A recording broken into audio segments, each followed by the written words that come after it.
സങ്കീർത്തനങ്ങൾ 91 മുതൽ 16 വരെയുള്ള വചനങ്ങൾ. അത്യുന്നതന്റെ സംരക്ഷണത്തിൽ വസിക്കുന്നവനും സർവശക്തന്റെ തണലിൽ കഴിയുന്നവനും കർത്താവിനോട് എന്റെ സങ്കേതവും എന്റെ കോട്ടയും ഞാൻ ആശ്രയിക്കുന്ന എന്റെ ദൈവവും എന്ന് പറയും. അവിടുന്ന് നിന്നെ വേടന്റെ കെണിയിൽ നിന്നും മാരകമായ മഹാമാരിയിൽ നിന്നും രക്ഷിക്കും. തന്റെ തൂവലുകൾ കൊണ്ട് അവിടുന്ന് നിന്നെ മറച്ചുകൊള്ളും. അവിടുത്തെ ചിറകുകളുടെ കീഴിൽ നിനക്ക് അഭയം ലഭിക്കും. അവിടുത്തെ വിശ്വസ്തത നിനക്ക് കവചവും പരിചയം ആയിരിക്കും. രാത്രിയിലെ ഭീകരതയെയും പകൽ പറക്കുന്ന അസ്ത്രത്തെയും നീ ഭയപ്പെടേണ്ട. ഇരുട്ടിൽ സഞ്ചരിക്കുന്ന മഹാമാരിയെയും നട്ടുച്ചയ്ക്ക് വരുന്ന വിനാശത്തെയും നീ പേടിക്കേണ്ട. നിന്റെ പാർശ്വങ്ങളിൽ 1000 മരിച്ചു വീണേക്കാം, നിന്റെ വലത്തുവശത്ത് 10,000. എങ്കിലും നിനക്കൊരു അനർത്ഥവും സംഭവിക്കുകയില്ല. ദുഷ്ടന്റെ പ്രതിഫലം നിന്റെ കണ്ണുകൾ കൊണ്ട് തന്നെ നീ കാണും. നീ കർത്താവിൽ ആശ്രയിച്ചു, അത്യുന്നതനിൽ നീ വാസമുറപ്പിച്ചു. നിനക്ക് ഒരു തിന്മയും ഭവിക്കുകയില്ല, ഒരനർത്ഥവും നിന്റെ കൂടാരത്തെ സമീപിക്കുകയില്ല. നിന്റെ വഴികളിൽ നിന്നെ കാത്തുപാലിക്കാൻ അവിടുന്ന് തന്റെ ദൂതന്മാരോട് കൽപ്പിക്കും. നിന്റെ പാദം കല്ലിൽ തട്ടാതിരിക്കാൻ അവർ നിന്നെ കൈകളിൽ വഹിച്ചുകൊള്ളും. സിംഹത്തിന്റെയും അണലിയുടെയും മേൽ നീ ചവിട്ടി നടക്കും. യുവസിംഹത്തെയും സർപ്പത്തെയും നീ ചവിട്ടി മെതിക്കും. അവൻ സ്നേഹത്തിൽ എന്നോട് ഒട്ടി നിൽക്കുന്നതിനാൽ ഞാൻ അവനെ രക്ഷിക്കും. അവൻ എന്റെ നാമം അറിയുന്നത് കൊണ്ട് ഞാൻ അവനെ സംരക്ഷിക്കും. അവൻ എന്നെ വിളിച്ചപേക്ഷിക്കുമ്പോൾ ഞാൻ ഉത്തരമരുളും. അവന്റെ കഷ്ടതയിൽ ഞാൻ അവനോട് ചേർന്ന് നിൽക്കും.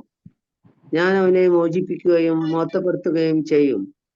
ദീർഘായുസ് നൽകി ഞാൻ അവനെ സംതൃപ്തനാക്കും. എന്റെ രക്ഷ ഞാൻ അവനെ കാണിച്ചു കൊടുക്കും. ജയവചനമാണ് നാം കേട്ടത്. കർത്താവായ മിശിഹായ്ക്ക് സ്തുതി.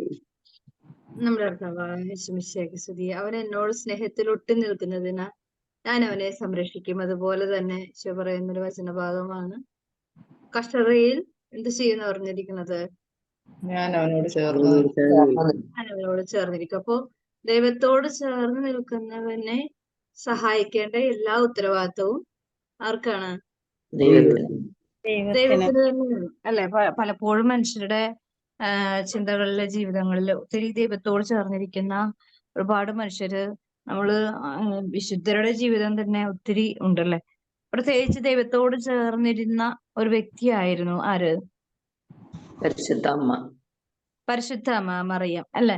പക്ഷെ ചേർന്ന് ഇരിക്കും എന്ന് പറഞ്ഞിട്ട് നമ്മളുടെ നോട്ടത്തിൽ നോക്കുമ്പോൾ ചേർന്ന് നിന്നതായിട്ട് പരിശുദ്ധ അമ്മയുടെ ഭൂമിയിലെ ജീവിതത്തില് ദൈവം പരിശുദ്ധ അമ്മയോട് ചേർന്ന് നിന്നോ എന്ന് മാനുഷികമായ ചിന്തയിൽ കൂടി നോക്കിയാൽ ചിലപ്പോൾ നമുക്ക് മനസ്സിലാവില്ല. കാരണം പലവിധ സങ്കടങ്ങളും വേദനകളും രോദനങ്ങളും അപമാനങ്ങളും അപകടങ്ങളും ദീർഘമായ സങ്കടങ്ങളായിരുന്നു, ദീർഘമായ സഹനങ്ങൾ, ദീർഘമായ ദാരിദ്ര്യം, അങ്ങനെ എല്ലാം വളരെ വലിയ വേദനയോടുകൂടെ ആയിരുന്നു. മനഃപൂർവ്വം കുത്തി നോവിക്കാന്ന് പറഞ്ഞ പോലെ കുറെ വേദനകളായിരുന്നു. പക്ഷെ നമുക്കറിയില്ല മറിയം എന്താ പറയുന്നത്. മറിയ ഹൃദയത്തിൽ എല്ലാം സംഗ്രഹിച്ചു. അതുകൊണ്ടാണ് മറിയത്തിന് നല്ല ബോൾഡ് ആയിട്ടുള്ളൊരു ഹൃദയം, ദൈവസ്നേഹത്തിന്റെ നിറവുള്ളൊരു ഹൃദയം അമ്മയ്ക്കുണ്ടായിരുന്നത്. അപ്പോൾ കഷ്ടതയിൽ ചേർന്ന് നിൽക്കുന്ന ഒരു ദൈവം എന്റെ കൂടെ ഉണ്ടെന്നുള്ള ആ ഒരു വലിയ സത്യം അമ്മ ആ ഹൃദയത്തിന്റെ മൗനത കൊണ്ടും ഹൃദയത്തിന്റെ സംഗ്രഹണം കൊണ്ടും അമ്മ ലോകത്തോട് പ്രഘോഷിക്കുന്നുണ്ടായിരുന്നു, അല്ലേ? ഉണ്ടായിരുന്നോ? അപ്പൊ നമ്മള് അങ്ങനെയല്ല. പക്ഷെ നമ്മൾ അങ്ങനെ ഹൃദയത്തിൽ സംഗ്രഹിക്കാനുള്ള കഴിവൊന്നുമില്ല. നമ്മൾ ഒത്തിരി ദൈവത്തോട് പ്രാർത്ഥിക്കുന്ന വ്യക്തിയായിരിക്കും. പക്ഷെ നമ്മള് ഒരു മാസം നല്ല പ്രാർത്ഥനയൊക്കെ ആയി, നല്ല കൃപയിലൊക്കെ വളരാൻ തുടങ്ങി, അങ്ങനെ ഇരിക്കുമ്പോ പെട്ടെന്നായിരിക്കും ചിലപ്പോ ചില രോഗങ്ങളോ വേദനകളോ അപകടങ്ങളോ അപമാനങ്ങളോ ഒക്കെ പെട്ടെന്നായിരിക്കാം, വിചാരിതമായിട്ടായിരിക്കാം.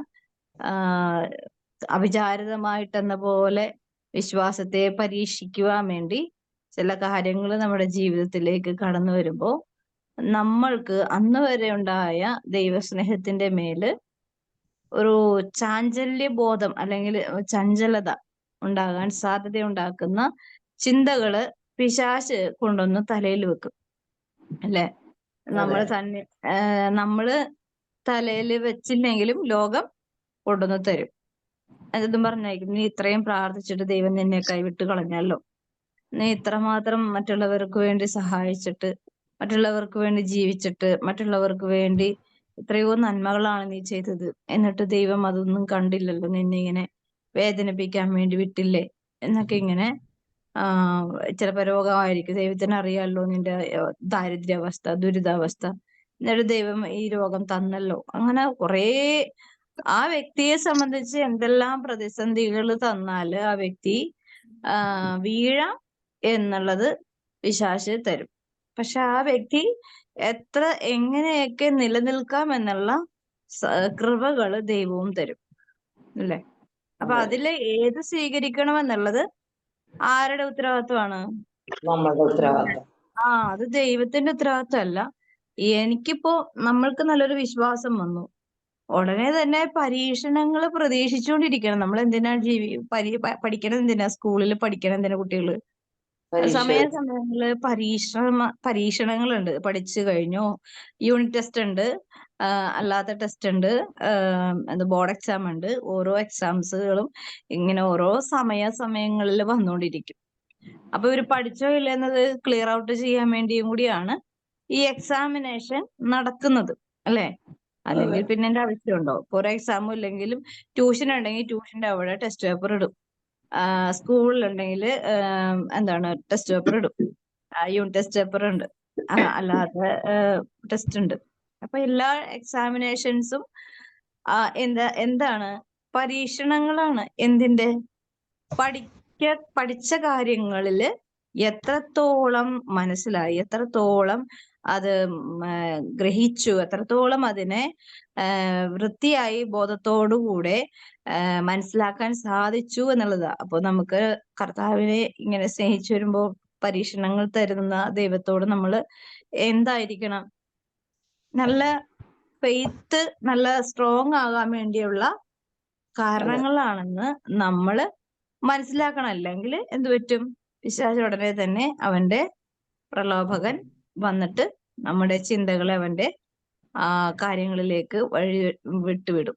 അപ്പോ നമുക്ക് ഭയങ്കര പ്രതിസന്ധികളായിരിക്കും. അപ്പൊ അതുകൊണ്ട് നമുക്ക് അതിനെ അതിജീവിക്കുവാനായിട്ട് പിശാച് തരുന്ന ചിന്തകളെ നമുക്ക് അതിജീവിക്കാൻ കുറച്ച് സമയമെടുക്കും എന്ന് പറഞ്ഞാൽ മാത്രമല്ല, നമ്മുടെ ചിന്തകള് മൊത്തം ഡിസോർഡർ ആവും. പിന്നെ നമുക്ക് കുറെ പേര് അങ്ങനെ പ്രാർത്ഥന നിർത്തിപ്പോയ ആൾക്കാരുണ്ട്, കുറെ മനുഷ്യര്. അപ്പൊ എനിക്ക് മാത്രമാണ് ഇങ്ങനെ എന്ന് പറയും. ഞാൻ എന്റെ ലൈഫിലേക്ക് തന്നെ ഓരോ സമയം നോക്കുമ്പോൾ പരിശുദ്ധ അമ്മയുടെ കുരിശിന്റെ ചുവട്ടിൽ നിൽക്കുന്ന ഒരു നിൽപ്പാണ് എനിക്ക് വലിയ ഒരു ബലം കിട്ടിയത്. കാരണം ഈ ലോകത്തിൽ ഏറ്റവും അധികം ചേർന്ന് നിന്നിരുന്ന ഒരു ഹൃദയം പരിശുദ്ധ അമ്മ മാത്രമേ ആയിരുന്നു. എന്നിട്ടും ചേർന്ന് നിൽക്കുമ്പോൾ സംരക്ഷിക്കേണ്ട ഉത്തരവാദിത്വം ദൈവത്തിനുണ്ടായിരുന്നിട്ടും ദൈവം അത് ചെയ്തോന്ന് ചോദിച്ചാൽ നമ്മുടെ ബുദ്ധി കൊണ്ട് ചിന്തിച്ചു കഴിഞ്ഞാൽ ചിലപ്പോ നമ്മൾ പറയും അത് ചെയ്തില്ല, മറിയത്തെ ഭീകരമായ സഹനങ്ങൾക്ക് വിട്ടുകൊടുത്തു എന്ന് പറയും. പക്ഷെ ഇതുവഴി ആരാണ് രക്ഷപ്പെട്ടത്? അല്ല, ഈ അമ്മ നിന്ന് കൊടുത്തത് കൊണ്ട് അതുവഴി നമ്മള് ഓരോരുത്തരുമാണ് രക്ഷപ്പെട്ടത്, അല്ലെ? അപ്പോ ഇത് ആണ് മറിയ തന്റെ ഹൃദയത്തില് സംഗ്രഹിച്ചത്. സംഗ്രഹം എന്ന് പറഞ്ഞാൽ ദൈവത്തെ ചിന്തിച്ചു കഴിഞ്ഞാൽ ദൈവത്തിന്റെ ഹൃദയത്തിൽ ആരാണ് എപ്പോഴും? മനുഷ്യരാണ്, അല്ലെ? മനുഷ്യനോടുള്ള സ്നേഹം കൊണ്ടാണല്ലോ സ്വപുത്രനെ പോലും ഒഴിവാക്കാതെ ഈ ലോകത്തിന് വേണ്ടി വിട്ടുകൊടുത്തത്, അല്ലെ? അപ്പൊ നമ്മളിപ്പോ വലിയ സ്നേഹത്തിൽ, ദൈവസ്നേഹത്തിൽ, അപ്പൊ നമ്മുടെ മക്കളെ ആക്രമിക്കാൻ ഒരു പീഡകര് ഒരു സമൂഹത്തോടെ വരികയാണ്. നമ്മൾ എന്ത് ചെയ്യും? മക്കളെ വിട്ടുകൊടുത്തിട്ട് നമ്മൾ രക്ഷപ്പെട്ട് ഓടണമെന്നുണ്ടെങ്കിൽ നമ്മളുടെ വിശ്വാസം കണ്ടു ചിരിക്കുന്ന പിശാചിനെ കർത്താവിന്റെ മുമ്പിൽ നിന്ന് കളിയാക്കും, അല്ലേ? അപ്പൊ ഈ ഒരു അവസ്ഥയിലല്ല മറിയം തന്റെ ദൈവത്തിന്റെ മുമ്പില് നിലകൊണ്ടത്. അതുകൊണ്ട് വ്യക്തമായ ചിന്തകളോടുകൂടെയാണ് മറിയം തന്നെ ഏൽപ്പിച്ചിരിക്കുന്ന കാര്യത്തിനെ കുറിച്ചുള്ള വ്യക്തമായ ബോധ്യം ഉണ്ടായിരുന്നു. അപ്പോ ദൈവത്തോട് ചേർന്ന് നിൽക്കുന്നവന്റെ സംരക്ഷണം ദൈവത്തിന്റെ, അല്ലെ? മറിയം എന്ന് സകല തലമുറകളും ഭാഗ്യവതി എന്ന് പ്രകീർത്തിക്കും, അല്ലെ? അപ്പൊ ദൈവത്തെ സ്നേഹിക്കുന്ന എല്ലാവർക്കും കിട്ടുന്ന ഒരു ഓഫറാണ്, അല്ലെ? ആ ഒരു വാക്ക് എടുത്തുപയോഗിച്ചു കഴിഞ്ഞാല് ഇന്ന് ലോകം കാണുന്ന എല്ലാ വിശുദ്ധരും ലോകം അറിയപ്പെടുന്ന ലോകത്തിൽ പോലും അറിയപ്പെടുന്ന വിശുദ്ധരായി മാറി അല്ലേ? അതെ, അറിയോ? ആ മാറി. അപ്പോ ഇത് ഓരോന്നോരോന്ന് ചേർത്ത് വായിക്കുമ്പോഴാണ് ദൈവത്തോട് ചേർന്ന് നിൽക്കുന്നതിന്റെ ഒരു അനുഗ്രഹ ഫലം. അതായത് ബുദ്ധി കൊണ്ടോ ചിന്തകൾ കൊണ്ടോ ലോക ചിന്തകൾ കൊണ്ടോ ഒന്നും നമുക്ക് ഗ്രഹിക്കാൻ പറ്റില്ല ദൈവം എങ്ങനെയാണ് എന്നോട് ചേർന്ന് നിൽക്കുന്നത് എന്ന്. അത് ആത്മീയമായ അല്ലെങ്കിൽ പരിശുദ്ധാത്മാവ് നമ്മളെ സഹായിക്കണം. നമുക്ക് വേണമെങ്കിൽ ചിന്തിക്കാവുന്നേ ഉള്ളൂ, മറിയത്തെ ഇതുപോലെ ദൈവകൃപ നിറഞ്ഞ് വ്യക്തിയായിട്ട് ദൈവം തന്നെ പറഞ്ഞിട്ടും എന്തുകൊണ്ട് മറിയത്തെ ഇത്രമാത്രം സഹനങ്ങൾക്ക് വിട്ടുകൊടുത്തു എന്ന് പറഞ്ഞാൽ, മറിയം വിട്ടുകൊടുത്തില്ലായിരുന്നുവെങ്കിൽ മറിയത്തിന് സ്വർഗത്തിന്റെ പുത്രനെ ലഭിക്കില്ലായിരുന്നു. അതുവഴി നമ്മൾ രക്ഷപ്പെടില്ലായിരുന്നു അല്ലെ? അപ്പൊ ഓരോന്നിനും ഓരോ കാര്യങ്ങളുണ്ട്, കാരണങ്ങളുണ്ട്. അത് നമ്മൾ ഹൃദയം കൊണ്ട് ദൈവീകമായ ചിന്തകൾ കൊണ്ട് നമ്മളത് ഏറ്റെടുക്കുമ്പോഴാണ് വലിയൊരു ആശ്വാസം കിട്ടുന്നത്. അപ്പോ അതുകൊണ്ടാണ് ഈശോ പറയുന്നത്, എന്നെ അനുഗമിക്കുന്നവൻ എന്റെ കുരിശും എടുത്ത് എന്റെ പിന്നാലെ വരട്ടെ. അപ്പോ മറിയത്തിന്റെ കുരിശ് എന്തായിരുന്നു? ലോകത്തിന്റെ രക്ഷയ്ക്ക് വേണ്ടിയുള്ള സഹരക്ഷതയാകുന്ന സ്ഥാനം. ലോകത്തിന്റെ രക്ഷയെ കുറിച്ചുള്ള ആകുലതയായിരുന്നു മറിയത്ത്. അതാണ് തന്റെ കുരിശും എടുത്തുകൊണ്ട്. അപ്പൊ ആ കുരിശ് പല ബുദ്ധിമുട്ടുകളും അപമാനം നമുക്കറിയാലോ. കുരിശിന്റെ ചുവട്ടിൽ നിൽക്കുമ്പോൾ പോലും ആ സ്ഥലങ്ങളിൽ ആയിരുന്ന അനേകം നിന്ദകര് മറിയത്തെ ഭീകരമാംവിധം ഈശോയെയും മറിയത്തെയും മോശമായ സംസാരം കൊണ്ട്, ഹൃദയം കൊണ്ട്, കഠിന ഹൃദയം കൊണ്ട് നിന്ദിക്കുന്നുണ്ട്. പക്ഷെ അവിടെ ഒന്നും ആരോടും പ്രതികരിക്കുന്നില്ല, ആരുടെ മുമ്പിലും പ്രതികരിക്കുന്നില്ല. ഇതാണ് ദൈവം ചേർന്ന് നിന്നത് കൊണ്ടാണ്, ദൈവം ചേർന്ന് നിന്നുകൊണ്ടാണ് പ്രതികരിക്കാഞ്ഞത്. നമ്മളൊക്കെ ആണെങ്കിൽ ഏതെങ്കിലും തരത്തിൽ പ്രതികരിക്കാതിരിക്കില്ല അല്ലെ? ദൈവം പൂർണ്ണമായും ചേർന്നിരിക്കുന്നു എന്നുള്ള ബോധ്യമുള്ളവര് പ്രതികാരം ആർക്കുള്ളതാക്കി വിട്ടുകൊടുക്കും? ദൈവത്തിൻ്റെതാക്കി വിട്ടുകൊടുക്കും. പ്രതികാരം ദൈവത്തിൻ്റെതാണ്. നമുക്ക് മറിയത്തിന്റെ സ്തോത്രഗീതം വായിക്കാം, ജയന്തി വായിക്കാം. വിശുദ്ധ ലൂക്കാ എഴുതിയ സുവിശേഷം 1-ാം അധ്യായം 46 മുതൽ 55 വരെയുള്ള തിരുവചനങ്ങൾ. പരിശുദ്ധ അമ്മയുടെ സ്തോത്രഗീതം. മറിയം പറഞ്ഞു, എന്റെ ആത്മാവ് കർത്താവിനെ മഹത്വപ്പെടുത്തുന്നു, എന്റെ ചിത്തം എന്റെ രക്ഷകനായ ദൈവത്തിൽ ആനന്ദിക്കുന്നു. അവിടുന്ന് തന്റെ ദാസിയുടെ താഴ്മയെ കടാക്ഷിച്ചു. ഇപ്പോൾ മുതൽ സകല തലമുറകളും എന്നെ ഭാഗ്യവതി എന്ന് പ്രകീർത്തിക്കും. ശക്തനായവൻ എനിക്ക് വലിയ കാര്യങ്ങൾ ചെയ്തിരിക്കുന്നു. അവിടുത്തെ നാമം പരിശുദ്ധമാണ്. അവിടുത്തെ ഭക്തരുടെ മേൽ തലമുറകൾ തോറും അവിടുന്ന് കരുണ വർഷിക്കും. അവിടുന്ന് തന്റെ ഭുജം കൊണ്ട് ശക്തി പ്രകടിപ്പിച്ചു. ഹൃദയവിചാരത്തിൽ അഹങ്കരിക്കുന്നവരെ ചിതറിച്ചു. ശക്തന്മാരെ സിംഹാസനത്തിൽ നിന്നും മറിച്ചിട്ടു. എളിയവരെ ഉയർത്തി. വിശക്കുന്നവരെ വിശിഷ്ട വിഭവങ്ങൾ കൊണ്ട് സംതൃപ്തരാക്കി.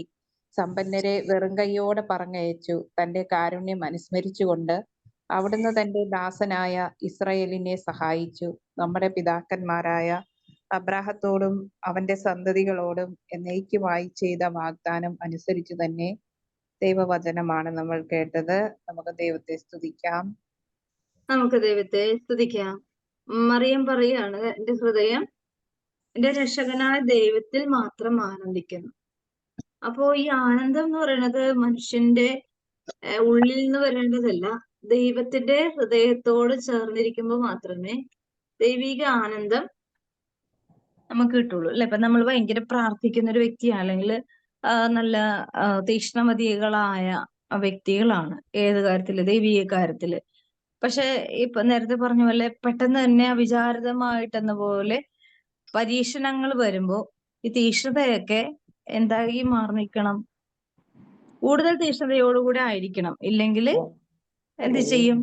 മന്ദതയായിപ്പോവും. മന്ദത വരുമ്പോ എന്ത് സംഭവിക്കും? പ്രാർത്ഥിക്കാൻ പറ്റില്ല. അലസത പിശാചിന്റെ അറപ്പുരയാണെന്നോ അങ്ങനെ എന്തോ ആ വചനം പറയണം അല്ലെ? അലസത, അതായത് പ്രാർത്ഥനയുടെ മുമ്പില് ഒരു അലസത. കാരണം നിരാശ വരുന്നത് വഴി നമ്മുടെ നിരാശ വന്ന ഭക്ഷണം പോലും കഴിക്കാൻ നമുക്ക് തോന്നില്ല അല്ലെ? നമ്മൾ ആകെ ഒരു അഴകുഴമ്പൻ അവസ്ഥയായിരിക്കും. ഇതിലേക്ക് എത്തുക എന്നുള്ളതാണ് പിശാചിന്റെ താല്പര്യം. അതായത് നമ്മള് എല്ലാം നമ്മുടെ ആ ഒരു എപ്പോഴും തീഷ്ണതയോടുകൂടെ, ഇപ്പൊ നമ്മളിപ്പോ ജോലി സ്ഥലത്താണ്, നല്ല ആക്റ്റീവാണ്, എല്ലാവർക്കും നമ്മളോട് ഭയങ്കര താല്പര്യമായിരിക്കും. കാരണം അവൻ ഏൽപ്പിച്ചു കഴിഞ്ഞാൽ ആ കാര്യം അവർ ഏറ്റെടുത്തു കഴിഞ്ഞാൽ കറക്റ്റ് ആയിട്ട് ചെയ്യും എന്ന് പറഞ്ഞാൽ നല്ല ആ വ്യക്തിയോടൊരു പ്രത്യേക താല്പര്യം ഉണ്ടാവും. പക്ഷെ എപ്പോഴോ ഒരു കാരണം കൊണ്ട് ആ വ്യക്തി വലിയൊരു നിരാശയിൽ പെട്ടുപോയി. ആ ആക്ടിവേഷൻ കുറഞ്ഞു പോകുന്ന അനുസരിച്ച് ആ വ്യക്തിയോടൊരു താല്പര്യക്കുറവ് ഉണ്ടാവും, അല്ലെ? ഒരാൾക്ക് ഇപ്പൊ ഒരു രോഗം വന്നു, നമുക്ക് ഒരു പ്രാവശ്യം കണ്ട് നമ്മൾ പ്രാർത്ഥിക്കാം, 2 പ്രാവശ്യം കണ്ട് നമ്മൾ പ്രാർത്ഥിക്കുന്നുണ്ട്, 3-ാമത്തെ പ്രാവശ്യം കണ്ടു നമ്മൾ പ്രാർത്ഥിക്കുന്നുണ്ട് കേട്ടോ എന്ന് പറയും. 3-ാമത്തെ പ്രാവശ്യത്തിന് എത്രത്തോളം സത്യസന്ധത ഉണ്ടെന്ന് നമുക്ക് പോലും അറിയാൻ പറ്റില്ല. പറ്റോ? ഇല്ല. ഇല്ല. കാരണം അതിങ്ങനെ കണ്ടിന്യൂ ചെയ്ത് പോവാണ്, അല്ലെ? അതിങ്ങനെ ആ ഒരവസ്ഥ കണ്ടിന്യൂ ചെയ്യും. ആദ്യത്തെ പ്രാവശ്യം നമുക്കൊരു വിഷമവും വേദനയൊക്കെ ഉണ്ട്. 2-ാമത്തെ പ്രാവശ്യം അതിന് തീവ്രത കുറയും. 3-ാമത്തെ പ്രാവശ്യം ആകുമ്പോഴേക്കും നമുക്ക് താല്പര്യമുള്ള വ്യക്തിയാണ്, നമുക്ക് വേണ്ടി ഒരുപാട് സഹായിച്ചാണ്, നമ്മളെ ഒരുപാട് നമ്മളുടെ സമയങ്ങളിലൊക്കെ ഒരുപാട് താല്പര്യത്തോടു കൂടി നമ്മുടെ കൂടെ നിന്നതാണ്. പക്ഷെ ഈ 3-ാമത്തെ പ്രാവശ്യം ആകുമ്പോഴേക്കും തന്നെ മനുഷ്യന്റെ ചിന്താഗതികൾ വളരെ ദുർബലമാകും. അവിടെ വരുമ്പോൾ സഹതാപത്തിന്റെ വലിയ ഒരു മുഖഭാവമായിട്ടായിരിക്കും സഹതപിക്കുന്ന ശബ്ദം. ശരിക്കും രോഗികളുടെ അടുത്ത് ചെന്നിട്ട് ഒരിക്കലും സഹതപിക്കരുത്. കാരണം അവരുടെ ഹൃദയം ഒന്നുകൂടി നിരാശയിലേക്ക് വരാൻ സാധ്യതയുള്ളൊരു അവസ്ഥയാണ്, സ്വഭാവമാണ് സഹതാപം കാണിക്കുക.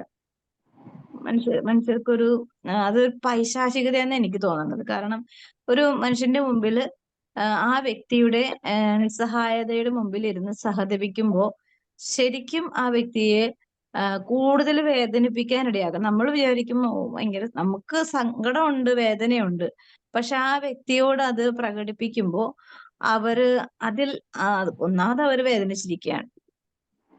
ഇടിവെട്ടേറ്റവനെ പാമ്പ് കടിച്ചെന്ന് പറഞ്ഞ പോലെ ഒന്നാമത് അവര് വേദനിച്ചുകൊണ്ടിരിക്കുകയാണ്. അപ്പൊ നമ്മുടെ ഓരോ വേദനിപ്പിക്കുന്ന ചിന്തകളും അതേസമയം നല്ല എനർജറ്റിക് ആയിട്ട് കൊടുക്കാൻ പറ്റുന്ന എന്താണ്, അതൊക്കെ സഹായം. ദൈവമല്ലേ ഉള്ളത്, എന്തോരം പ്രശ്നങ്ങളുണ്ട്.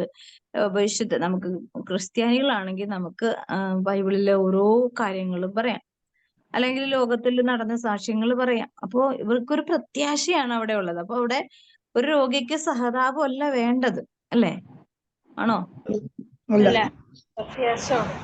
പ്രത്യാശയുടെ വാക്കുകള് അവരെ ആ രോഗത്തെ പോലെ അവർക്ക് മറന്നു പോകാനായിട്ട് വലിയൊരു ശക്തി ദൈവത്തിന്റെ കൃപയാല് നമ്മുടെ ഓരോ വാക്കുകളിൽ നിന്ന് കിട്ടും.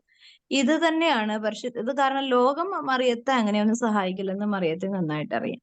അപ്പൊ പ്രത്യാശയുടെ കൂടാരത്തെ അമ്മ എപ്പോഴും സമീപിച്ചുകൊണ്ടിരിക്കുകയും ഹൃദയത്തില് ഈ പ്രത്യാശയുടെ ദൈവത്തെ ആരാധിച്ചുകൊണ്ട് ഇരിക്കുകയും ചെയ്തിരുന്നു. അതുകൊണ്ടാണ് ആ അമ്മയ്ക്ക് എപ്പോഴും ഇത്രയും സങ്കടങ്ങളുടെ നടുവിലും വലിയൊരു ആനന്ദം. ചില വൈദികര് കിടപ്പ് രോഗികളായിരിക്കും, പക്ഷെ അവരുടെ മുഖം ഭയങ്കര പ്രകാശിതമായിരിക്കും, ഭയങ്കര ഗ്രേസാണ്. അതുപോലെ ഈ കഴിഞ്ഞ ദിവസം ഞാനത് ഡൗൺലോഡ് ചെയ്ത് വെച്ചു. ഒരു അച്ഛൻ, പേര് മറന്നുപോയി, കഴിഞ്ഞ ദിവസം ക്യാൻസർ ആയിട്ട് മരിച്ച ഒരു, കഴിഞ്ഞ ദിവസമല്ല, കുറച്ച് 2-3 മാസമായി തോന്നുന്നു, ഒരു ചെറിയൊരു വൈദികൻ, കപ്പൂച്ചിൻ സഭയിലൊരു വൈദികനാണ്. അപ്പൊ ആ അച്ഛന്റെ ഒരു സിസ്റ്റർ മേഴ്സി എന്ന് പറഞ്ഞൊരു സിസ്റ്ററിന് കൊടുത്ത വോയിസ് ആണ്. അപ്പൊ ആ അച്ഛൻ മരിച്ചു കഴിഞ്ഞപ്പോഴേക്കും ആ സിസ്റ്ററിന് കൊടുത്ത വോയിസ് യൂട്യൂബിലൊക്കെ ഇട്ട്, അതായത് ഒരു മരണത്തെ മുഖാഭിമുഖം കണ്ട ഒരു രോഗാവസ്ഥയിൽ കിടക്കുന്ന ഒരു വൈദികൻ ഒന്നിലും പ്രത്യാശിക്കാതെ, ഈ ലോകത്തിന്റെ ഒരു വസ്തുവിലും പ്രത്യാശിക്കാതെ ദൈവത്തിന്റെ പ്രത്യാശയുള്ള മുഖത്തെ പ്രതീക്ഷിച്ചുകൊണ്ടിരിക്കുന്ന വാക്കുകളാണ് അതിലുള്ളത്. അത് ശരിക്കും പറഞ്ഞ മരണത്തെ മുഖാഭിമുഖം കാണുമ്പോൾ എങ്ങനെയാണ് ദൈവത്തെ ഇത്രമാത്രം പ്രത്യാശയോടും ആനന്ദത്തോടും കൂടി ആയിരിക്കുക എന്നുള്ളത്, എന്താണ്, ദൈവത്തോട് അത്രമാത്രം അടുത്ത് നിൽക്കുമ്പോൾ മാത്രമേ ആ ഹൃദയത്തിന് ദൈവിക ആനന്ദം കൊണ്ട് എനിക്കൊന്നും പഠിക്കണമെന്നില്ല, എല്ലാം എനിക്ക് ദൈവത്തിലേക്ക് എത്രയും വേഗം എത്തണം എന്നുള്ള ഒരു തീഷ്ണമായ ഒരു ആഗ്രഹം. അതായത് രോഗത്തിന്റെ മൂർധന്യാവസ്ഥയിലും ആ ഹൃദയത്തിന്റെ ആനന്ദം ഒരു ശക്തിക്കും നശിപ്പിച്ചു കളയാൻ പറ്റാത്ത വിധം വലിയ ഒരു ദൈവിക ആനന്ദം അല്ലെ? എത്രയോ ഈ കഴിഞ്ഞ ഈ കൊറോണ കാലത്ത് അങ്ങനെ കുറെ യുവജനങ്ങള് മരിച്ചു പോയിട്ടുണ്ട്. യുവത്വം തുളുമ്പുന്ന വൈദികര്, സന്യസ്തരൊക്കെ അവരുടെ എല്ലാവരുടെ ഹൃദയത്തിൽ അവരെ മരിച്ചു കഴിഞ്ഞപ്പോഴാണ് അവരുടെ ജീവിത വിശുദ്ധിയെക്കുറിച്ചും വിശ്വാസ വെളിച്ചത്തെക്കുറിച്ചും ലോകത്തോട് അവരുടെ കൂട്ടത്തിലുണ്ടായിരുന്ന ഓരോരുത്തരും പറയുന്നത് ഭയങ്കര പ്രത്യാശയോടുകൂടെയുള്ള ജീവിതമായിരുന്നു. അപ്പൊ പെട്ടെന്ന് അങ്ങനെ മരിച്ചങ്ങോട്ട് പോയപ്പോ അവർക്ക് അത് താങ്ങാൻ പറ്റാത്തൊരവസ്ഥ. പക്ഷെ ഈ വ്യക്തിക്ക് എത്രയും വേഗം ദൈവത്തെ കാണാനുള്ള ഒരു പ്രത്യാശയോടുകൂടെയുള്ള ജീവിതമായിരുന്നു. അപ്പോ ഇതാണ് ലോകം നോക്കിക്കാണുന്ന പോലെയല്ല ദൈവത്തോട് ചേർന്നിരിക്കുന്നവൻ ദൈവത്തിന്റെ പ്രത്യാശയിൽ ആനന്ദിക്കുന്നത്. ഈ ഒരു ആനന്ദത്തിലേക്ക് എത്തുക എന്ന് പറഞ്ഞാല് നമ്മുടെ ബുദ്ധി കൊണ്ട്, കഴിവ് കൊണ്ടോ, ശക്തി കൊണ്ടോ, അറിവ് കൊണ്ടോ ഒരിക്കലും സാധിക്കില്ല. നമുക്കിന്ന് യേശു നൽകുന്ന തിരുവചന ഭാഗം വിശുദ്ധ യാക്കോബിന്റെ ലേഖനത്തിൽ 5-ാം അധ്യായത്തില് 16-ാമത്തെ വാക്യമാണ്. നീതിമാന്റെ പ്രാർത്ഥന വളരെ ശക്തിയുള്ളതും ഫലദായകവുമാണ്. നീതിമാന്റെ പ്രാർത്ഥന വളരെ ശക്തിയുള്ളതും ഫലദായകവുമാണ്. അപ്പോ നമ്മള് നീതിയോടുകൂടെ ആയിരിക്കണമെങ്കിൽ എന്തായിരിക്കണം ആ വ്യക്തിയുടെ അവസ്ഥ? നീതിയുള്ള ഹൃദയമാണെന്ന് എന്താ തെളിവെന്താണ്? മറ്റുള്ളവർക്ക് നീതി കൊടുക്കും. മറ്റുള്ളവർക്ക് നീതി കൊടുക്കും. പിന്നെ നീതിയോടുകൂടെയാണ് അവനായിരിക്കുന്ന ജീവിതം എന്ന് മനുഷ്യര് തിരിച്ചറിയുന്നത് എങ്ങനെയാണ്? എല്ലാം ക്ഷമിക്കും, എല്ലാം സഹിക്കും, എല്ലാം ക്ഷമിക്കും, എല്ലാം സഹിക്കും. പിന്നെ എളിമയുണ്ടായിരിക്കും. പ്രത്യാശയോടുകൂടി എപ്പോഴും ദൈവത്തെ കാണുകയും പ്രാർത്ഥിക്കുകയും ചെയ്യും. പിന്നെ അതായത് നീതിമാൻ എന്ന് പറയണത് ആരാണ്? നീതിമാൻ ആരാണ്? ദൈവമാണ് നീതിമാൻ. യഥാർത്ഥ നീതിമാൻ ആരാണ്? ദൈവമാണ്. അപ്പോ ആ നീതിമാനോട് ചേർന്നിരുന്നാൽ മാത്രമേ ഏതൊരു വ്യക്തിക്കും നീതിയിൽ ജീവിക്കാൻ പറ്റുള്ളൂ. മനസ്സിലായോ? അതെ. അല്ലെ? നീതിമാൻ ആരാണെന്ന് പറഞ്ഞാല്, നല്ലവൻ ആരാണെന്ന് വെച്ച് കഴിഞ്ഞാൽ വചനം ഈശോ തന്നെ പറയും, നല്ലവൻ ഒരുവൻ മാത്രമേ ഉള്ളൂ. നല്ലവൻ എന്ന് പറയുമ്പോ എല്ലാം കൊണ്ടും പെർഫെക്റ്റ് ആയിട്ടുള്ള, നീതിയുള്ള, സ്നേഹമുള്ള, കരുണയുള്ള ഒരു വ്യക്തി എന്ന് പറഞ്ഞാല് ദൈവം മാത്രമേ ഉള്ളൂ എന്നാണ് വചനം പറയുന്നത്. അപ്പോ ആ ഒരു സ്വഭാവ ശുദ്ധി ഉണ്ടാകണമെങ്കിൽ ആ ഒരു സ്വഭാവ ശുദ്ധിയോട് ചേർന്ന് നിൽക്കുന്നവർക്ക് മാത്രമേ സാധിക്കുകയുള്ളൂ. അല്ലേ? അതെ. അപ്പോ അങ്ങനെയുള്ളവന്റെ പ്രാർത്ഥന എന്താന്ന് പറഞ്ഞേ? ഫലദായകമാണ്. വെറുതെ ഫലമല്ല, പവർഫുൾ ആണ്, ശക്തിയുള്ളതാണ്. ശക്തി എന്ന് പറഞ്ഞാൽ എന്താണ്? ദൈവിക ശക്തിയുടെ നിറവുണ്ട്. പിന്നെന്താണ്? വചനം ഫലം പുറപ്പെടുവിക്കാതെ തിരികെ പോവില്ല എന്ന് പറയണത് അല്ലെ? വചനം ആരാണ്? ദൈവമാണ്. വചനം ദൈവമാണ്. വചനം ഫലം പുറപ്പെടുവിക്കാതെ തിരികെ പോവില്ല എന്ന് പറഞ്ഞാല് വചനത്തെ ഹൃദയത്തിൽ കൊണ്ടു നടക്കുന്നവന്റെ പ്രാർത്ഥനയുടെ ഉത്തരം, ഫലം തരേണ്ട ഉത്തരവാദിത്വം ദൈവത്തിനായതുകൊണ്ട് ദൈവം അനങ്ങാതിരുന്നു കഴിഞ്ഞാൽ പിന്നെ അവന്റെ ദൈവവിശ്വാസം എന്താണ്? വളരെ അർത്ഥശൂന്യമായി പോകും അല്ലെ? അപ്പൊ ദൈവം തന്നെ നിഷേധിക്കാനായിട്ട് ദൈവം ഒരിക്കലും ഇടയാക്കില്ല അല്ലേ? അപ്പോ ദൈവം തന്റെ സർവശക്തി ഉപയോഗിച്ച് അവനെ സഹായിക്കുവാൻ എപ്പോഴും സദാ സന്നദ്ധനാണ്. അപ്പോ എന്താണ് ഉണ്ടാകേണ്ടത്? നീതിമാന്റെ സ്വഭാവം എന്താണ്? ദൈവത്തിന്റെ അതേ സ്വഭാവം. ദൈവീക ചിന്തയോടുകൂടെ എപ്പോഴും ആയിരിക്കാനുള്ള ഒരു ദൈവ വിചാരം. അതുകൊണ്ടാണ് നിങ്ങളുടെ ചിന്തകൾ, നിങ്ങളുടെ പ്രവൃത്തികൾ ദൈവ വിചാരത്തോടു കൂടെ ആകട്ടെ എന്ന് പറയുന്നത്. ദൈവം വിചാരിക്കുന്നത് പോലെ ആകട്ടെ. അപ്പൊ ദൈവം വിചാരിക്കുന്നത് പോലെ ആവണമെങ്കിൽ എന്റെ ഹൃദയത്തില് ദൈവം ഇരിക്കണം അല്ലെ? ദൈവം ഇരുന്നാൽ മാത്രമേ ദൈവം വെറുതെ ഇരിക്കോ നമ്മുടെ ഹൃദയത്തില്? ഇല്ല. ഇല്ല. ദൈവം നമ്മുടെ ഹൃദയത്തില് ഇരിക്കണമെങ്കിൽ ദൈവത്തെ അതുപോലെ സൂക്ഷിച്ച് കൈകാര്യം ചെയ്യാനുള്ള ശ്രദ്ധയും ജാഗ്രതയും വേണം. അപ്പൊ നമ്മൾ വലിയ കൃപയുള്ള ആൾക്കാരാണ് എന്ന് വിചാരിച്ച് നമുക്ക് ഇഷ്ടമുള്ളതുപോലെ ജീവിക്കാൻ പറ്റുമോ? പറ്റില്ല. അതിനെ നമുക്ക് നമ്മളിപ്പോ ദൈവസ്നേഹം ഇല്ലാതെ നമുക്ക് ദൈവിക കാര്യങ്ങളൊന്നും അറിയാതെയാണ് നമ്മൾ ജീവിച്ചത്. പക്ഷെ എപ്പോഴോ ഒരു ദൈവാനുഭവത്തിലേക്ക് കടന്നു വന്നു. പിന്നെ നമ്മളിൽ ഒരുപാട് മാറ്റങ്ങളായി. ഈ മാറ്റങ്ങൾ എങ്ങനെ വന്നു?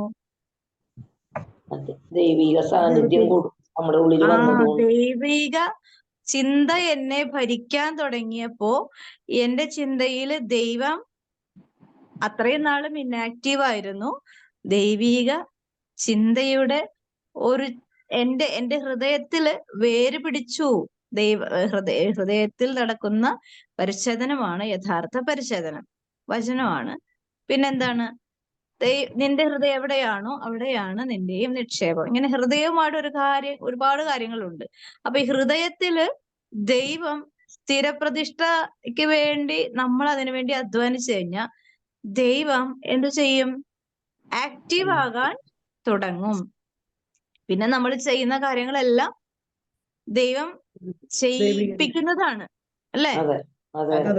ദൈവം ചെയ്യിപ്പിക്കുന്നേ. കഴിഞ്ഞ ദിവസം ഞാനിങ്ങനെ ഭയങ്കര വിഷമവും വേദനയും എല്ലാം കൂടി ഇങ്ങനെ വന്നിട്ട് എനിക്ക് അങ്ങോട്ട് ദേഷ്യവും സങ്കടവും വന്നു. ദേഷ്യം വരുമ്പോ എന്താണ്? പിശാചാണ് നമ്മുടെ ഉള്ളിൽ പ്രവർത്തിക്കുന്നത്. സങ്കടം വരുമ്പോ മാനുഷികതയാണ്. ഇതിനെ രണ്ടിനെ അതിജീവിക്കാനായിട്ട് ആര് സഹായിക്കണം? പരിശുദ്ധാത്മാവ് തന്നെ സഹായിക്കും. പരിശുദ്ധാത്മാവ് ആകുന്ന ദൈവം സഹായിക്കണം. അപ്പൊ ഞാനിങ്ങനെ ഓരോ കാര്യങ്ങൾ ചിന്തിച്ചിരുന്നപ്പോഴേക്കും ഞാൻ കുരിശിന്റെ ചുവട്ടിൽ നിൽക്കുന്ന അമ്മയെയാണ് ഓർത്തത് പെട്ടെന്ന്. ആ സെക്കൻഡ് കൊണ്ട് എന്റെ വിഷമം അങ്ങോട്ട് മാറിപ്പോയി. കാരണം ഞാൻ വലിയ പാപിയാണ്, പാപത്തിന്റെ പലവിധ അവസ്ഥകളിൽ കൂടി പോകുന്നൊരു വ്യക്തി. എന്നിട്ട് ഞാനിങ്ങനെ ദൈവത്തോട് മറുതലിക്കുന്നുണ്ടെങ്കിൽ ഈ മറിയത്തിന്റെ അടുത്ത് നിൽക്കാൻ പോലും നമുക്ക് യോഗ്യതയില്ല. ആ മറിയം കുരിശിന്റെ ചുവട്ടിൽ നിന്ന മറിയത്തിന്റെ ഹൃദയത്തോട് ഞാനൊന്ന് ചേർന്ന് നിന്ന് കഴിഞ്ഞപ്പോ ഉണ്ടല്ലോ, ഞാൻ അനുഭവിച്ചൊരു ഹീലിംഗ്. അപ്പൊ മറിയത്തിന്റെ അടുത്ത് പോയി നിൽക്കാനായിട്ട് ആരാണ് എന്നെ സഹായിച്ചത്?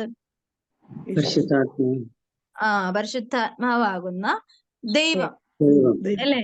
അപ്പൊ നമുക്കൊരു ദൈവിക നീതിയുള്ള ചിന്ത എന്നെ ഭരിച്ചു. അപ്പോ എന്തു പറ്റി? ഉടനെ തന്നെ എനിക്കെതിരെ പ്രവർത്തിക്കുന്ന വ്യക്തികളെ എനിക്ക് എല്ലാവരെയും കൂട്ടത്തോടെ കുരിശിന്റെ ചുവട്ടില് നിൽക്കുന്ന ഈ മറിയത്തിന്റെ ഹൃദയത്തോട് ചേർത്ത് വെക്കാനായിട്ട് എനിക്ക് സാധിച്ചു. അത് തന്നെയാണല്ലോ അമ്മ ഈ ലോകത്തിലെ ആ സമയത്ത് അമ്മ ചെയ്തത്, അല്ലേ? മറിയം തന്റെ പ്രിയ പുത്രനെ പീഡനത്തിന് വിട്ടുകൊടുത്ത ഓരോ മനുഷ്യരെയും ഈ കുരിശിന്റെ ചുവട്ടിൽ കൊണ്ടുവന്ന് ഇടുകയായിരുന്നു ആ സമയത്ത്, അല്ലെ? ഇല്ലായിരുന്നെങ്കിൽ അമ്മയ്ക്ക് അവിടെ നിൽക്കുമ്പോൾ പോലും നിന്ദിക്കുന്ന വാക്കുകൾ അമ്മയുടെ ചെവിയിൽ കൂടി കേൾക്കുമ്പോൾ അമ്മ അത് തിരിഞ്ഞു പോലും നോക്കുന്നില്ല. തിരിഞ്ഞു പോലും നോക്കുന്നില്ല. ആരാണ് എന്താണ് പറയണത് എന്താന്ന് പോലും നോക്കുന്നത്, ശ്രദ്ധിക്കുന്നേ ഇല്ല. പക്ഷെ കേൾക്കുന്നുണ്ടായിരുന്നു, അല്ലെ? കേൾക്കുന്നുണ്ടായിരുന്നു. എല്ലാം ഹൃദയം കൊണ്ട് സ്വീകരിച്ചതാണ്. അപ്പോ ഇത് നമുക്ക് ഈ മറിയത്തെ ശരിക്കും പറഞ്ഞ നമ്മുടെ ആയുസ് കൊണ്ട് ഒരിക്കലും ധ്യാനിച്ചു തീരില്ല. അതുപോലെ മഹാസമുദ്രമാണ് മറിയം. അതുകൊണ്ടാണ് മറിയം നോക്കിക്കഴിഞ്ഞാല് സകല തിന്മകളുടെ ശക്തിയും നിർവീര്യമായി പോകാൻ ദൈവം ഇടയാക്കുന്നത്. ആരാ ഇടയാക്കുന്നത്? ദൈവം ഇടയാക്കുന്നു. കാരണം എന്താണ്? മറിയം ആരാണെന്ന് ദൈവത്തിന് അറിയാം. ആരാണ് മറിയം? നീതിയുള്ളവളാണ്. നീതിയുടെ ദർപ്പണമേ എന്നാണ് മറിയത്തെ ലിറ്റിനിയില് പ്രഘോഷിക്കുന്നത്, അല്ലേ? ആണോ? അപ്പോ നീതിയുടെ ദർപ്പണമേ എന്ന് പറയുമ്പോ അതുപോലെ നീതിയുള്ളവളാണ് മറിയം. അപ്പോ അതുപോലെ നീതിയുള്ള ഒരു അമ്മയോട് ചേർന്ന് ഞാനും എന്റെ വേദനകള് പ്രാർത്ഥനയാക്കി ദൈവസന്നിധിയിൽ ഉയർത്തിപ്പിടിക്കുമ്പോ അതിനൊരു എന്തുണ്ട്? ശക്തിയുണ്ട്, അല്ലേ? ശക്തിയുണ്ട്. പിന്നെ കാലതാമസ വിനാ വരുത്താതെ ദൈവം അതിന് മറുപടി നൽകാൻ ദൈവം കാര്യങ്ങള് ക്രമീകരിക്കും. അതുകൊണ്ടാണ് ഈ വചനം പറയുന്നത് നീതിമാന്റെ പ്രാർത്ഥന, ഇതൊക്കെ നമ്മൾക്കറിയാവുന്ന വാക്കുകളല്ലേ, അല്ലേ? അതെ പക്ഷെ ഇത്രയും ഡീപ്പായിട്ട് നമ്മള് ഒരു നീതിമാനെ കുറിച്ച്, നീതിയുള്ള ആ ചിന്തയെ കുറിച്ച് നമ്മൾ ചിന്തിക്കാത്തതുകൊണ്ട് നമ്മൾ വിചാരിക്കും ഞാൻ നീതിമാനാണ്, അതുകൊണ്ട് ഞാൻ പ്രാർത്ഥിച്ചു കഴിഞ്ഞാൽ എനിക്ക് അത് സാധിച്ചു തരുന്നു. പക്ഷെ ഏത് നീതിയാണ്? ദൈവത്തിന്റെ നീതി. ദൈവിക നീതിയാണ് ദൈവം ആഗ്രഹിക്കുന്നത്, ദൈവിക നീതി, അല്ലെ? അപ്പോൾ ഈ വചനം പൂർണ്ണമായിട്ടുള്ള വചനഭാഗം ഇങ്ങനെയാണ്: നിങ്ങൾ സൗഖ്യം പ്രാപിക്കാനായി പരസ്പരം പാപങ്ങൾ ഏറ്റുപറയുകയും പ്രാർത്ഥിക്കുകയും ചെയ്യുവിൻ. നീതിമാന്റെ പ്രാർത്ഥന വളരെ ശക്തിയുള്ളതും ഫലദായകമാണ്. അപ്പോ അതായത് അതിന് തൊട്ട് മുമ്പ് പറയുന്നത് വിശ്വാസത്തോടെയുള്ള പ്രാർത്ഥന രോഗിയെ സുഖപ്പെടുത്തും. രോഗം എന്താണ്? കഴിഞ്ഞ ദിവസം പറഞ്ഞു, രോഗം ശരീരത്തിൽ മാത്രമല്ല മനസ്സിലും ഭീകരമായ രോഗങ്ങൾ നമ്മളെ പലപ്പോഴും പിടികൂടാറുണ്ട്. മനസ്സിൽ നടക്കുന്ന രോഗാവസ്ഥയെ ഒരു ഡോക്ടറിനും ചികിത്സിച്ച് ഭേദമാക്കാൻ സാധിക്കില്ല. അത് നമ്മുടെ ക്രിയേറ്ററായ സ്രഷ്ടാവായ ദൈവത്തിന് മാത്രമേ സാധിക്കുകയുള്ളൂ, അല്ലെ? ഇപ്പൊ നമുക്കൊരു രോഗം വന്നു, ഒരു ക്യാൻസർ വന്നു. ക്യാൻസർ വന്നിട്ട് എത്രയോ മനുഷ്യർ രക്ഷപ്പെട്ടു പോന്നു. പക്ഷെ മനസ്സിനുണ്ടായ ക്യാൻസർ ഒരിക്കലും ഹീൽ ചെയ്യാൻ ഇന്ന് വരെ ഒരു ഡോക്ടറിനെയും കണ്ടുപിടിച്ചിട്ടില്ല. അങ്ങനെ ഒരു ശാസ്ത്രീയ വശം ഇല്ല. അതുകൊണ്ട് എന്ത് പറ്റും? സമാധാനമില്ല, സന്തോഷമില്ല. രോഗം മാറി, പക്ഷെ ഒരു സന്തോഷമില്ല, സമാധാനമില്ല. അപ്പൊ എന്താ കാര്യം? ചിലപ്പോ രോഗാവസ്ഥയിൽ ഒരുപാട് നിന്ദനങ്ങളോ അപമാനങ്ങളോ കേൾക്കേണ്ടി വന്നിട്ടുണ്ട്. ദൈവകൃപയാല് സൗഖ്യപ്പെട്ടിട്ടുണ്ടാവും. പിന്നെ രോഗം ചികിത്സിച്ച് ഭേദമാക്കിയപ്പോ അതിന്റെ പണത്തിന്റെ കാര്യമൊക്കെ പറഞ്ഞ് കണക്ക് പറയുന്നവരുണ്ടാവാം, ഇല്ലേ? പറയില്ലേ? എത്രയോ കുടുംബങ്ങളുണ്ട്, അല്ലെ? പിന്നെ അതിനുവേണ്ടി ചെലവഴിച്ച് സമയം പറഞ്ഞ് കണക്ക് പറഞ്ഞവരുണ്ടാവാം. സഹായിച്ച ഓരോ വ്യക്തികളും നമ്മുടെ മുമ്പിൽ കൈനീട്ടി ഓരോന്നോരോന്ന് ചോദിച്ച് നമ്മളെ അപമാനിക്കുകയും അവഹേളിക്കുകയും ചെയ്യും. അപ്പോഴെന്താണ്? ഈ രോഗി പരമാവധി മാറിപ്പോയ ക്യാൻസറിനേക്കാൾ ഭീകരമായ ക്യാൻസറിന്റെ ഉടമയായി ഹൃദയം കൊണ്ട് മാറിക്കഴിഞ്ഞിട്ടുണ്ടാവും, അല്ലേ? അപ്പൊ അങ്ങനെ വരുമ്പോഴേക്കും ആ രോഗിക്ക് രോഗം വേണ്ടത് ക്ഷമയുടെ കൃപയാണ് വേണ്ടത്, അല്ലെ? അപ്പോ ആ കൃപയില് ആര് പ്രവർത്തിക്കണം? ആ വ്യക്തിയോട് നീതി കാണിക്കണോ? ദൈവിക നീതി കാണിക്കണോ? ദൈവം ആഗ്രഹിക്കുകയാണ്, നീ അവരോടെല്ലാം ക്ഷമിക്ക്, നീ അവരോടെല്ലാം പൊറുക്ക്, നീ അവരെല്ലാവരെയും സ്നേഹിക്ക്. അതാണ് ദൈവത്തിന്റെ നീതി. അവിടെയാണ് നമുക്ക് പരാജയം വരുന്നത്, അല്ലേ?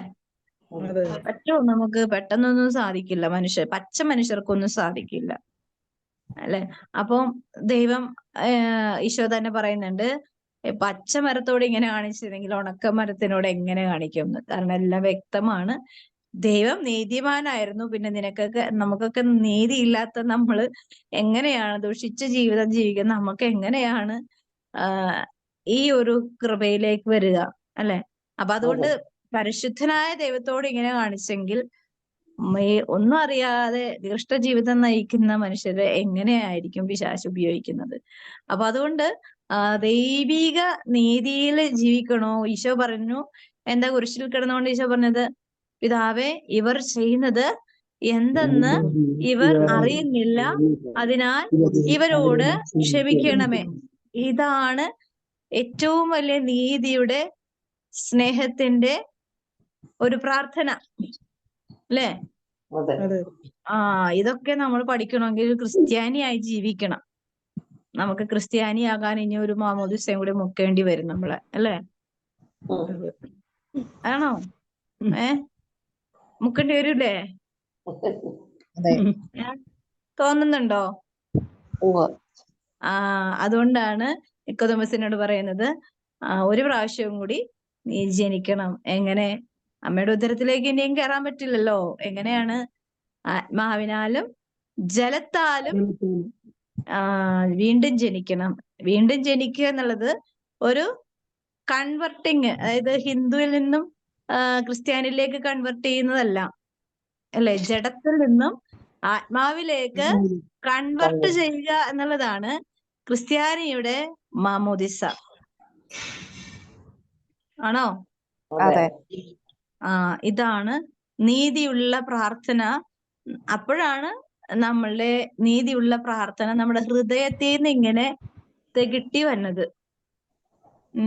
അപ്പോ ആ ഒരു കൃപ നമുക്ക് ഈ ഉപവാസം, നമ്മുടെ ഈ നോമ്പുകാലം, നമ്മുടെ വേദനിപ്പിച്ചവരെ ആദ്യം കൊണ്ടുവന്ന് ഈശോയുടെ അമ്മയുടെ കുരിശിന്റെ ചുവട്ടിലേക്ക് ഓരോരുത്തരെയും, നമുക്ക് ഇപ്പൊ എല്ലാവരും ഓർമ്മ വരില്ല, പക്ഷെ നമുക്ക് കർത്താവിനോട് പറയണം ഈ നോമ്പുകാലം, കർത്താവെ എന്നെ വേദനിപ്പിച്ചവര്, എന്നെ നിന്ദിക്കുന്നവര്, അപമാനിക്കുന്നവര് ഓരോരുത്തരെ ഒരു ദിവസം ഒരാളെയും കൊണ്ടുവന്ന് അമ്മയുടെ കാൽച്ചുവട്ടിലേക്ക്, കുരിശിന്റെ അമ്മ നിൽക്കുന്നത് എവിടെയാണ്? കുരിശിന്റെ ചുവട്ടിലാണ്, അല്ലെ? അപ്പൊ ആ ചുവട്ടിലേക്ക് കൊണ്ടുവന്ന് വെച്ച് കഴിഞ്ഞാൽ അവരെ, എന്നെ ശരിക്കും പറഞ്ഞ ഞാൻ മനസ്സിലാക്കിയ ഒരു കാര്യമുണ്ട് കേട്ടോ. എന്നെ വേദനിപ്പിച്ചവരെല്ലാവരും ദൈവത്തിന്റെ പ്രിയപ്പെട്ടവരായിട്ടാണ് എനിക്ക് തോന്നിയേക്കണത്. അതുകൊണ്ടാണ് ഞാൻ രക്ഷപ്പെട്ടത്, അല്ലേ? ഞാൻ അങ്ങനെ മനസ്സിലാക്കുന്നത്. ദൈവത്തിന് ഭയങ്കരമായിട്ട് പ്രിയപ്പെട്ടവരായതുകൊണ്ടാണ് എന്നെ ഇട്ട് വലിച്ചത്. എന്നെ വലിക്കുമ്പോ കർത്താവിന് ഒരു ചിന്തയുണ്ട്, എന്നെ വലിക്കുന്നതനുസരിച്ച് ആരാണോ എന്നെ കൊളുത്തിയിട്ട് വലിക്കുന്നത് അവരും കൂടി രക്ഷപ്പെടണം എന്ന്, അല്ലേ? അപ്പോ നമ്മളെ വേദനിപ്പിക്കുന്നവരെ ദൈവം കൊളുത്തിയിട്ടിട്ടുണ്ടാവും. അപ്പൊ എന്നെ വലിക്കുമ്പോ അവരും കൂടി ഇങ്ങോട്ട് പോരണം, അല്ലേ? പോരണ്ടേ? അതാണ് നീതിയുള്ള പ്രാർത്ഥന. ഞാൻ നീതി ഉപേക്ഷിച്ച് എന്റെ ഇഷ്ടാനുസരിച്ച് ജീവിച്ച പിശാചിട്ട് വലിക്കുന്ന കൊളുത്ത് കൊണ്ട് പോകും. പക്ഷെ കർത്താവ് എന്നെ കൊളുത്തിയിട്ടുണ്ടെങ്കിൽ എന്നെ കൊളുത്തുന്ന ഓരോ വേദനകളും ഓരോ വ്യക്തികളാണ്. അവരെയും കൂടി ഞാൻ കർത്താവിന്റെ അടുപ്പിച്ച് നിർത്തുവാനുള്ള ഒരു അധ്വാനം ആണ് എന്റെ നീതിയുള്ള പ്രാർത്ഥനയാക്കി മാറ്റുവാൻ ദൈവം നമ്മെ ഇടയാക്കുന്നത്. ക്ലിയർ അല്ലേ? അങ്ങനെയാണ് പ്രാർത്ഥന നടത്തേണ്ടത് എന്നാണ്. നമ്മളിപ്പോ ഈ ഉപവാസത്തിലൊക്കെ ഭയങ്കര പ്രാർത്ഥനയൊക്കെ തുടങ്ങുമെന്ന് കർത്താവ് നന്നായിട്ട് അറിയാം. ഭയങ്കര നല്ല പ്രാർത്ഥനയൊക്കെ നടത്തും. പക്ഷെ എന്ത് ചെയ്യും? നമ്മുടെ പ്രാർത്ഥനയ്ക്ക് ഫലം കിട്ടണോ? ഇങ്ങനെ ചെയ്യണം എന്നാണ് പിതാവായ ദൈവം നമ്മളോട് പറയണത്. വെറുതെ വന്നിരുന്ന് പ്രാർത്ഥിക്കരുത്. നിന്നെ വേദനിപ്പിക്കുന്നവരെയും കൂടി കൊണ്ടുവരണം. ഈശോ പറയുന്നില്ലേ, ബലിപീഠത്തിലേക്ക് സമീപിക്കുമ്പോ എന്താ ചെയ്യേണ്ടത്? ക്ഷമിക്കാനുള്ളവരെയൊക്കെ ബലിപീഠത്തിലേക്ക് കൊണ്ടുവരണം, അല്ലെ? ക്ഷമിക്കണം എന്ന് പറയുന്നത് എന്താണ്? അവരെയും കൂടി നിന്റെ ഹൃദയത്തിൽ ചേർത്ത് വെച്ച് കൊണ്ടുവരണം. ഇപ്പൊ നമ്മളിപ്പോ ക്ഷമിക്കാനുള്ള ഒരാള് ഗൾഫിലോ അമേരിക്കയിലോ യൂറോപ്പിലൊക്കെ ആയിരിക്കും. നമുക്ക് അവരെ കൊണ്ടുവരാൻ പറ്റുമോ? അപ്പോ അവർക്ക് വേണ്ടിയുള്ള അവരുടെ ആത്മാവിന് വേണ്ടിയുള്ള പ്രാർത്ഥനയുമായിട്ടായിരിക്കണം നമ്മള് ദൈവസന്നിധിയിലേക്ക് എത്തേണ്ടത്. അവിടെയുണ്ട് ഒരു നീതിയുടെ പ്രാർത്ഥന. ഉടനെ തന്നെ ആ വ്യക്തിയെ സഹായിക്കാനായിട്ട് എന്റെ ഒരു പ്രത്യേകമായ ഒരു പ്രാർത്ഥന ഞാൻ ഒരു പ്രാവശ്യം ഞാനിങ്ങനെ എന്റെ പേഴ്സണൽ കാര്യങ്ങളോട് ചേർത്ത് വെച്ച് പറഞ്ഞതിന്റെ കാര്യം എനിക്കത് ഭയങ്കര ഒരു അനുഭവമാണ്. ചിലപ്പോൾ അത് ഉപകാരപ്പെടാൻ സാധ്യത ഉണ്ടായതുകൊണ്ടായിരിക്കാം പലപ്പോഴും. കാരണം ഞാൻ എന്റെ അമ്മായിയമ്മേനോട് ഞാൻ പറഞ്ഞിട്ടുണ്ട്, ഈ തള്ള പെട്ടിയിലാകാതെ എനിക്കൊരു സമാധാനം ഉണ്ടാവില്ല എന്ന് ഞാൻ പച്ചക്കെ പറഞ്ഞിട്ടുണ്ട്. പക്ഷെ ദൈവാനുഭവത്തിലേക്ക് വന്നപ്പോഴേക്കും, ദൈവം എന്നെ തൊട്ടപ്പോഴേക്കും ഞാൻ അന്ന് ആദ്യം റിക്വസ്റ്റ് ചെയ്തത്, കർത്താവെ ഒരു ദിവസമെങ്കിലും അമ്മച്ചിയെ ശുശ്രൂഷിക്കുവാനായിട്ട് സഹായിക്കണമേ എന്നാണ്. കണ്ടോ, ഒറ്റ ദിവസം കൊണ്ട് ഒരു മിനിറ്റ് കൊണ്ടാണ് ആ സ്വഭാവം മാറിയത്. വർഷങ്ങളായിട്ട് ആഗ്രഹിച്ച ഒരു പ്രാർത്ഥനയിൽ നിന്നും കൺവെർട്ടായത് എന്തായിരുന്നു? ആത്മാവ്. പറയുന്ന വാക്കുകളിൽ പോലും ഭയങ്കര ഡിഫറൻസ് ഉണ്ട്, അല്ലെ? ഞാൻ പലപ്പോഴും ചിന്തിക്കാറുണ്ട്, പറയുന്ന വാക്കുകളിൽ പോലും എത്ര വ്യത്യാസമാണ്. ഒരാഴ്ച കഴിഞ്ഞപ്പോ തന്നെ അമ്മച്ചിക്ക് ഹാർട്ടിന്റെ പ്രശ്നം വന്നിട്ട് കിടപ്പായി പോയി. ഒരു മനുഷ്യനും അമ്മച്ചിക്ക് 5 മക്കളുണ്ട്, 3 പെണ്ണും 2 ആണുമാണ്. ഒരെണ്ണത്തിനെയും കർത്താവ് പഠിപ്പിച്ചില്ല. നീയല്ലേ പറഞ്ഞത് നിനക്ക് ശുശ്രൂഷിക്കണമെന്നോ? നീ ശുശ്രൂഷിച്ചോ. എന്നിട്ട് ഞാൻ ശുശ്രൂഷിച്ചിട്ട് പോലും എനിക്ക് ഒരുപാട് നിന്ദനവും അപമാനവും ഒക്കെ കേൾക്കേണ്ടി വന്നു. പക്ഷെ ഞാൻ എന്താണോ കർത്താവിനോട് ചോദിച്ചത്, അത് എന്റെ റിക്വസ്റ്റ് ഉടനെ തന്നെ ഒരു ശക്തി, എനിക്ക് എന്റെ പ്രാർത്ഥനയ്ക്ക് ഇത്രയും ശക്തി ഉണ്ടെന്നാണ് എനിക്ക് മനസ്സിലായത്. ഞാൻ ചോദിച്ചത് എന്താണെന്ന് ദൈവത്തിന് അറിയാം. എന്റെ ഹൃദയത്തിൽ നിന്ന് വന്ന പ്രാർത്ഥന എന്താണെന്ന്, എത്രത്തോളം സിൻസിയർ ആയിരുന്നു എന്നുള്ളത് ദൈവത്തിന് അറിയാം. ആ പ്രാർത്ഥന കേട്ടിട്ട് കർത്താവ് ഉടനെ തന്നെ 3 പെമ്മക്കളാണ്. ഒരാൾ അടുത്തുണ്ട്, അടുത്ത് തന്നെ താമസിക്കുക, ഒരെണ്ണം തിരിഞ്ഞു നോക്കിയില്ല. അപ്പോ ഇതാണ് ദൈവത്തിന്റെ മുമ്പില് അവർക്ക് അമ്മ എന്ന് പറഞ്ഞ ഭയങ്കര ജീവനാ. പക്ഷെ ഇത്രയും മരണത്തോട് മല്ലടിച്ച് കിടന്ന സമയങ്ങളായിരുന്നു. പക്ഷെ ഒരെണ്ണം വെള്ളം പോലും ഇറക്കാൻ പറ്റാതെ ഞാൻ എന്റെ മടിയിൽ വെച്ച് തല വെച്ച് കിടത്തി. അങ്ങനെ ഒരുപാട് എനിക്ക് തന്നെ അത്ഭുതം വന്നു, എനിക്ക് ഇങ്ങനെയൊക്കെ ചെയ്യാൻ പറ്റുമോന്ന്. കാരണം കർത്താവിന്റെ ആത്മാവിന് അസാധ്യമായ കാര്യങ്ങള് സാധ്യമാക്കുവാൻ ശക്തിയുള്ള ഒരേ ഒരു ദൈവം സർവശക്തനായ നമ്മുടെ സ്രഷ്ടാവായ ദൈവം മാത്രമാണ്. സൃഷ്ടി എന്തോരം ദുർബലനാണെന്ന് ദൈവത്തിന് നന്നായിട്ട് അറിയാം. അതുകൊണ്ട് നമ്മുടെ പ്രാർത്ഥനയ്ക്ക് അതിന്റെ മഹത്വത്തിലേക്ക് എത്തണമെങ്കിൽ പകുതി വഴിക്ക് ഇറങ്ങിയിട്ട് ഇങ്ങോട്ട് തിരിച്ചു പോന്നു കഴിഞ്ഞാൽ അതിന് എന്തോ ഒരു കുഴപ്പമുണ്ട്. അതുകൊണ്ടാണ് നമ്മുടെ പല പ്രാർത്ഥനകളും കേൾക്കാതെ തിരിച്ചു വിട്ട് കളയണത്. അപ്പോ നമ്മുടെ മനസ്സ്, നമ്മൾ പ്രാർത്ഥിക്കുന്നത് പോലെ നമ്മുടെ ഹൃദയവും കർത്താവ് പരിശോധിക്കുന്നുണ്ട്. ഇത് എത്രത്തോളം ഹൃദയ വിശുദ്ധിയോടും ലക്ഷ്യത്തോടും കൂടിയാണ് ചോദിക്കുന്നതെന്ന്. ആ ഒരു കൃപ നമുക്ക് കിട്ടാനായിട്ട് ഈ നോമ്പ് കാലത്ത് പ്രത്യേകമായിട്ട് ഈശോയോട് കരുണയായി അമ്മയോട് ചേർന്ന് പ്രാർത്ഥിക്കാം. ഈശോയുടെ തിരുഹൃദയത്തിൽ ഞങ്ങൾക്കായി കാര്യം സ്വസായി